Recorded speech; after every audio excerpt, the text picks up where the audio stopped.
Welcome to today's program. Today we want to look at general relationships. When two people come together, they are dating, they want to start a relationship. There is that shared understanding.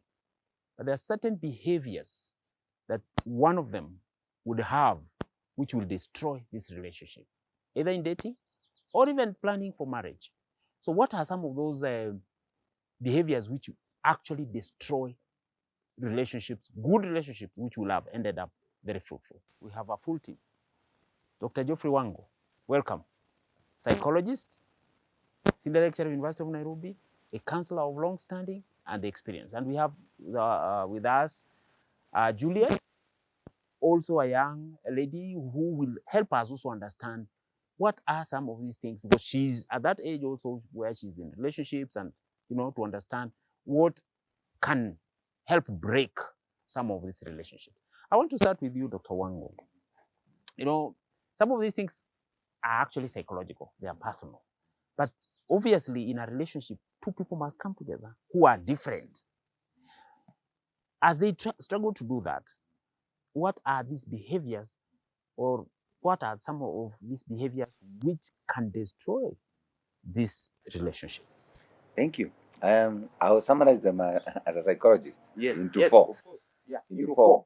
4 A's. I know you like putting them into a Four. group. Yes. Yes. Yeah. And then we are with Juliet here, yeah, and she will definitely break them down. Yes. The 4 A's. A, alcohol. Alcohol. Yes, alcohol. Yes. Alcohol. That's Can destroy a relationship. Destroy a relationship. Types of addictions. Okay. Addictions. Yes, again. Mm-hmm. There is also abuse. Abuse. Yes, abuse. Yes. Abuse can be psychological, can be physical, it can be emotional, yeah. it can be sexual abuse. Yes. Yes, and that's why we refer to them as the 4 A's. And then, of course, there is a famous one, adultery. There are 4 A's. There are 4 A's. Yes. But when you break them down, they come in different contexts. Yes. And most men will not cite the 4 because they will not talk about alcohol. They will not talk about addiction. They will not talk about abuse. They will not talk about adultery.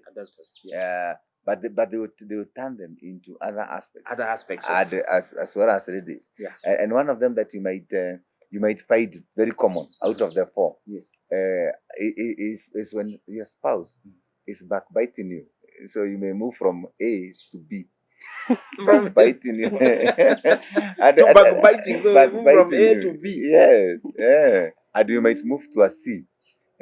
Comparing you with someone else. And yet we are very unique. Yeah. We are always very unique. I'm not the same as yourself. Exactly. We are not the same as you. Yes. So, Juliet might think different. But I also wanted to ask you one thing about the issue about backbiting. What is it backbiting? Because you see, for ladies, they will say, I'm just talking about my wife, my husband, and it's my husband. What is the problem? When is it backbiting? Because ladies will tell you they are generally talking about their husbands, and they are just seated, so they find that they are talking about it. Quite a nice one. Actually, ladies will always want to discuss issues about them, and that's why perhaps we always say that ladies are able to handle their emotions better because they talk out. They talk out, unlike the men who now refer to it as backbiting. Why are you talking about me? Why are you talking about me? And you are not telling me, you are telling somebody else. And in my absence, of course. Yeah. But sincerely speaking, it can happen because especially men are very men, with due respect, because I'm a man, let me say it, but because you keep telling me to say a few aspects about men. One of the worst things men do is comparing their spouse with another one, especially their former girlfriend. Their former girlfriend X. and their mother. She will call X. Exactly. The X. And the mother. And you don't cook like my mother. Mm-hmm. My girlfriend used to wash my clothes. Better. You don't. Better. Mm-hmm. Better. Used to wash. You don't. Used to wash better. Comparing. That is. Yeah. Comparing. Yes. And by the way, there's a thin line between backbiting and comparing. Comparing, people will say you compared me with someone. Yeah. But backbiting, they will insist that it is when you spoke about me to someone else. Well, technically that sounds like it, but more it has a lot to do with the backbiting. It's like gossip. Yes. It's true. Gossip has a thin line between backbiting and talking about me, and comparing me, because you talked about something about me, and whether I approve of it or not.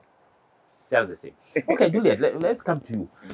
With the experience and what you have had and experienced in relationships, what are some of among young people? What are some of those behaviors which puts you off and you feel like, why am I here? I mean, this is not working. I mean, I feel like the way Prof has said, backbiting. Now that brings us to the issue of boundaries. You have to, okay, not even boundaries, respect. You're dating someone. This is someone you've decided, you know what, we are getting on this emotional love, whichever journey, whatever it will lead to, probably marriage for most people. And you're like, tunatembea hii mwendo pamoja, tunaenda Canaan. So, we're going to Canaan. we are going to Canaan.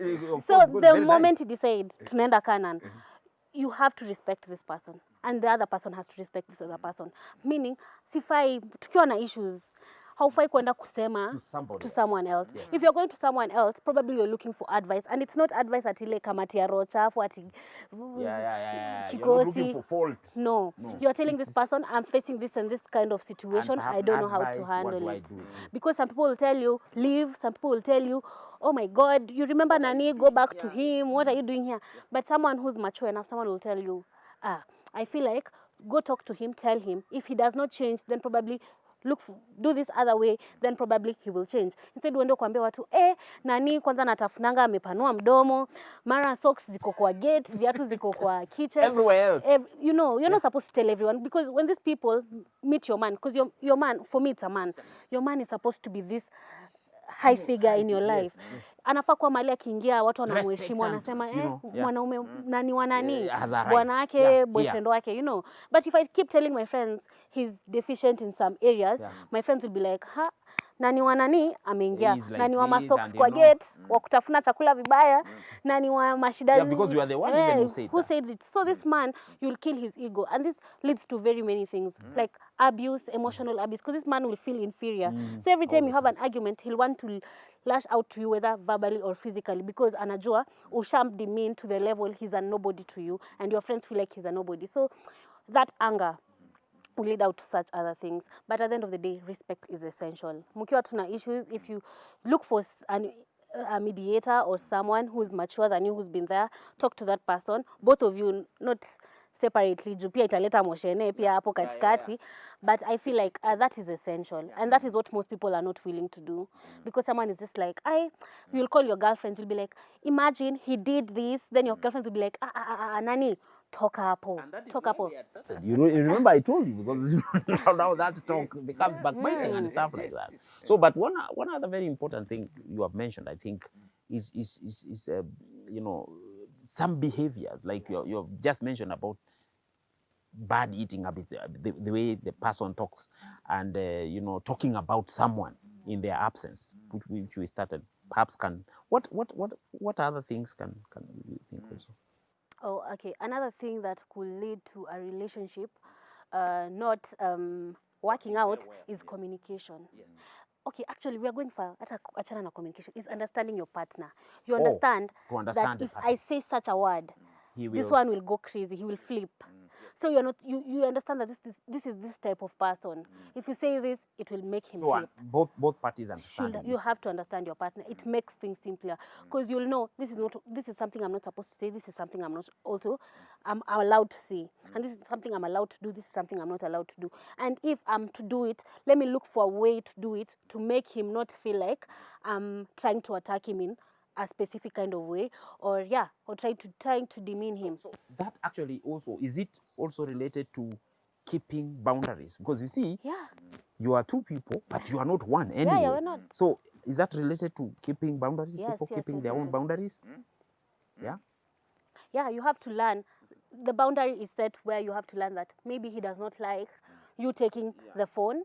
Maybe he does not like you driving his car, because maybe to him he feels like this is my this one is my ultimate. This is my goal. Yeah. If you drive it and you hit it mahali, tutakosana. So it's better you don't touch my car, I won't touch your car. But we are okay. But we are okay. We can live in peace. because you know what people fail to understand is that you met someone, he was alikuwa anaishi maisha yake, wewe ulikuwa unaishi maisha yako. Yes, that's what You I'm saying. can't Two force this different person. individuals. Yeah, you can't force this person to be you and you to be them, and also you can't force someone to do what you want them to do. So ikifika hapo inaleta shida. You have to understand boundaries. Lazima uelewe, this is what puts him off, this is what makes him angry, this is what will make So him actually, go basically away. understanding each Yeah, other yeah, and you have to knowing the understand. boundaries and how to relate even then. I want to come back to Dr. Wango. She has just mentioned. In fact, a few days, two things she has Yes, mentioned yes. that are very, very important. Yeah. She has talked about deficiency Yes, and editing. yes, deficiency. Deficiency and editing. Yes. And I'm so happy because dating, actually deficiencies, is one of the things, of course, that makes a relationship not work out. But let's not deal with the deficiency because it is a difficult thing. Let's go for dating, which is what she said. Actually, dating is ranked as one of the five most important aspects, behaviors that make a relationship collapse. And she did it so well. So in short, before you go very far, yeah, are you saying that Juliet should not date? No, in fact, it's the contrary. It's actually the way she put it. The dating has something to do with this. When you dating wrongly, and dating anyhowly, and dating for no purpose. Yes. Actually, dating is one of the people get into a relationship or in relationships. One of the most important areas they always go back to. Even when you're talking to them, when you have had a chat with them, they go back to one word: dating. Either when they were dating, they didn't pick what she has said. Yes. They didn't pick the deficiencies in the other person or in themselves. They did not come out. So because they did not come out, they never learned the other person. The other person never learned them. And they never learned. And yet this was the ground for very all good. those things. And you put it with that dating provides the avenue for me to listen. What don't you like? What do you like? What can I like what she calls the territory. Yeah. Territory. Yeah, this guy is car. Yes, his car. And this is my ultimate. So And yes, he has his ultimate. He has us as a family, and he has my car, which I agree. Some ladies say that, well, you can have your car, but give me mine also. I have my own ultimate. Yeah. And some of them are comfortable with it. That's a different because it's our area. But then in this dating, actually, that's where most people fail. Yeah. That's even where they never pick the secrets. Yes. Or you give too many secrets. Yeah. You give in too many of your secrets. You give all your secrets, the other person gives none. Or you never learn something from this person, but they learn everything from you. Yeah. And that's why it is one of the most. It is actually after the 4 A's you come to dating, and that's why I was so happy when she mentioned the dating and deficiency, because the dating comes in this way. When you are dating and you are a young person. Now, remember, we have kept talking about the younger age. You are below 21. Yeah. So you can't date because you don't know what you want. Yeah. Like this. Yeah. And so if you don't know what you want, you don't know what the other your partner wants. So obviously you are not dating. That's the end of your relationship. Because you don't know. When you are below 21, 22, you don't know what is a relationship, so you don't know what you're doing, so you cannot date. But now after that, when you are below that, you don't know why you are dating. You spend either very little. By the way, talking about dating, she's here. Is there a different ways of dating? Why are you dating, by the way? We had said, there's last week we talked and she said we will have to do just a video. A talk on dating. She said she has a lot. I am in agreement because sometimes you might date for finances. You're simply going out with someone. You are going out, not dating. Careful. The semantics. You might say it's the semantics, but it's the psychology part of it. You're just dating. You're just going out. We're just going out to have fun. Bad boys. Last week she was talking about bad boys. Just having fun. And I agree. Most bad boys actually want to go out to have fun. So that's having fun. That's not dating. Dating is different. Dating for a commitment is I want to go out so that I can gain this much. Exactly. So before you date, you bought me, we are men, you bought her a dress. So that's why she got that dress, because she was going out. She didn't get the dress because you like buying dresses. But you know, Dr. Wang, even other ladies still say, even when you are married, you continue dating. I don't know how that continues. You know, they always say even when you are still married, you continue dating. Yeah, Why? it You never know, you stops. continue Yeah, dating. I'm You imagining know, it will never stop. It you will know, not stop. It the really doesn't dating stop continues. because you see dating must have a purpose, and that's where people get it wrong. Dating, you see, most especially to the young people. And there was a time we had a very big debate here with you. Yeah. And I kept saying terms and conditions apply. Apply. Yeah. And then you kept saying, Yeah, boy, what is this terms and conditions? Why were you going out? I was going out to have a drink. I was going out to have fun. I was going out to have a break. I agree with her. You can take out your wife to have fun. Yes, Your yes, husband. yes, You yes. can go to have a break. You can go out to have some time together. So it's dating. But there's dating which you call for a relationship. Yes, yes. We are going out because I want to know more about you. Yeah, yeah. I want to understand you. Yeah. I want to appreciate you. We are different personalities, like we keep saying, and yeah, she said yeah. it. These are two different personalities. They want to know who are you, who am I, what are our mutual benefits. So dating, that's why dating is ranked among the 5. Because after the 4 A's, all the 4 then you A's, have dating. you have dating. Because you see, if you date the wrong person, you never picked anything. Yeah, true. Juliet, let me just come to you. You mentioned this in your, when you were talking about doing the wrong things, picking the wrong things. How does then, because young people nowadays talk about finances, okay? Mwanaume ni pesa, ni effort. Effort ni pesa. You know, you're talking, Dr. Wango, you can have problems with all of these people. You know, they say, hii mfuko, mwanaume ni mfuko. Yeah, the pesa. How does then finances, make people, even during dating or during that time or before, how can it, as behavior, mess up or help for that matter? Say, for example, I meet someone, he tells me, I want to take you out for coffee. You know, this person is working, you know where he's working, you probably know his rank, unajua kwa mfuko.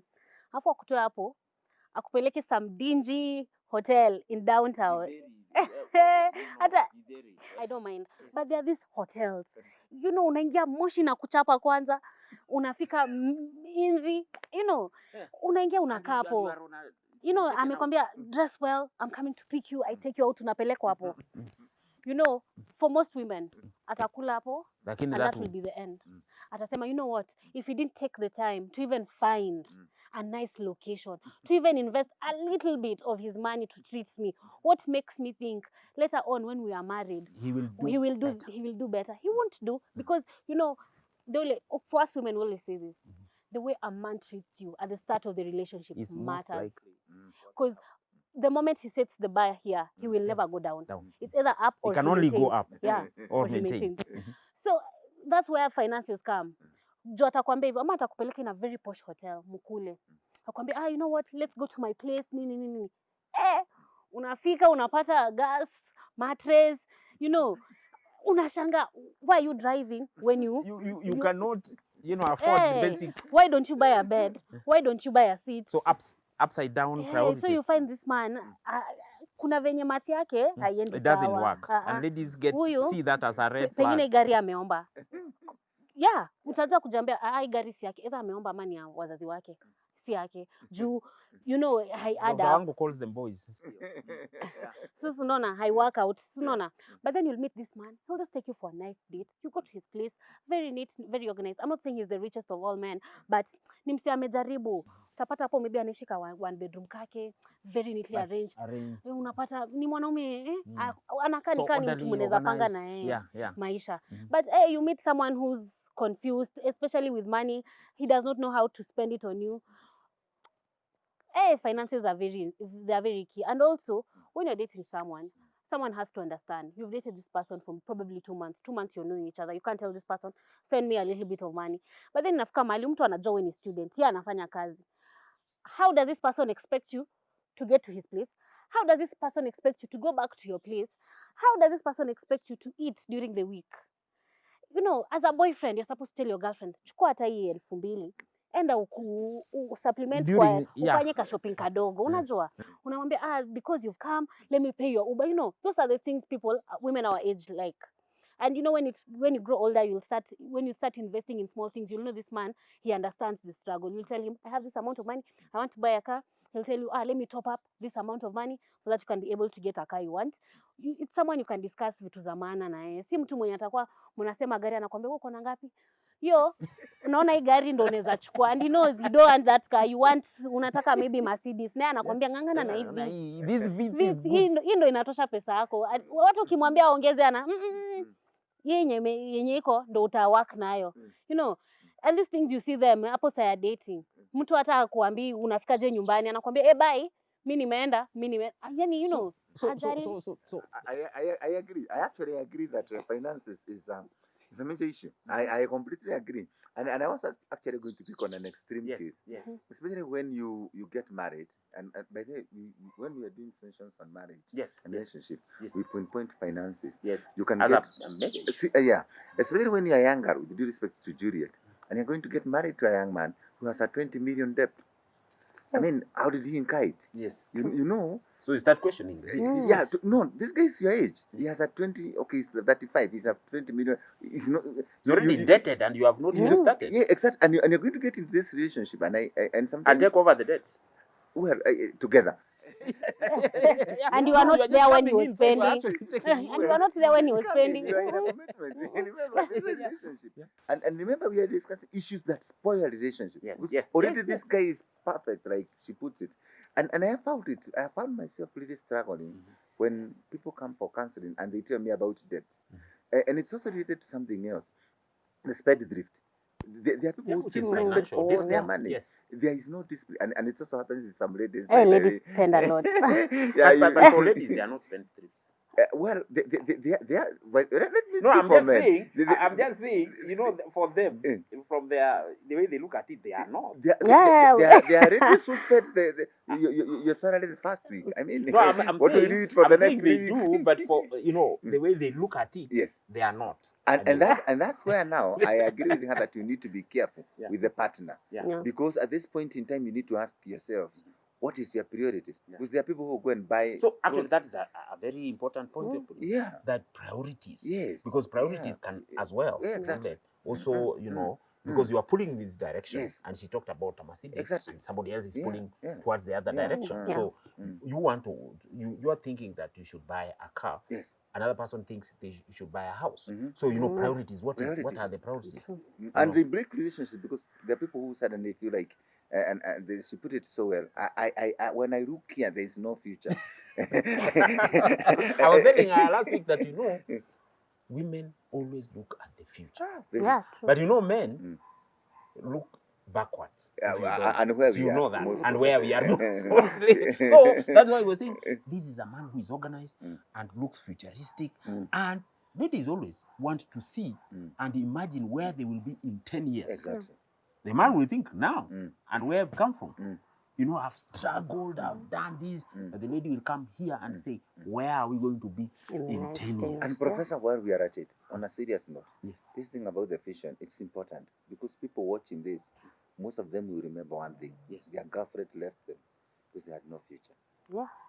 How do they tell that? Ladies are very keen. Did you notice the way she describes the Mercedes and the vehicle? They will come in.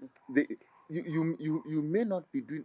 You may have all this, and you may be disorganized. It is very practical. But they can. But when they try to show you this is the way we can move from here, and they notice you have several problems especially during the dating. Ladies will be very careful. They will actually watch how you spend your money. They watch how you talk. How you behave. They will watch how you behave. They will watch this house. They go out. Even she compared two houses. Yeah. She compared one with so many things and disorganized, and one which is plain. They are plain, but put in a very organized. Yes, because women are highly organized people. True. They tend to be more organized, and it's also reflected in our dating and in our relationship and in our families. Yes. Because because of the number of chores we give to the ladies, they tend to get more organized faster in a match, and even in growing up. Women we tend to live a carefree life. Very, very interesting. But it really does. The priorities is actually it's one of the issues that most girls, when I'm doing counseling, they talk about. They say The problem with most of these men is that they have no vision. Let her pick it up. Just to finalize, Yes, of that's course, we have very- talked about family and all that. yeah. In terms of in relationship, during dating and stuff like that, for young people. So what can you tell them in terms of avoiding this or working so that all works well? I will say this for one. Your partner is not your source of happiness, and I think that's what most people forget. So the partner Is not your source of happiness. Yes. Usiingie hapo ukifikiria he's make you happy forever. No. Pia ako na mashida zake. He has things he's dealing with. He cannot entertain you the whole day. He has things to factor in. Also, if you're looking for someone, look for someone with an ambition. You'll notice these things, like the way we've talked about money, the way they spend their money, the way they save their money, the way they even take care of their small houses. Like even if you have like a small bedsitter, how it's organized, how you know, mtu amejiweza. Also, people who talk about the future. You have to look at what this person wants in 10 years, and then you can look for ways to better it. And also, you have to date an open-minded person. Someone who's free to change. Someone who will tell, whom you'll tell, I don't like this behavior. And then this person will be like, mi nakuanga hivyo, siwezi change. No, fear those people. Date someone who will tell you, okay, you don't like this type of behavior. I'll work on it. I'll try work on it. I'll work on it. And when I improve, don't ever usiwahi nikumbusha nilikuwa na hii behavior, because you know sometimes ukikumbusha ndo maybe nitarudi niendelee kuifanya. So you have to understand. Thank you very much. That is very good. We will come back to it and even discuss more about the dating game and what should happen and how people should do. So, viewers, our supporters, thank you very much for subscribing and continuing to be with us. So until next time, it's bye from here.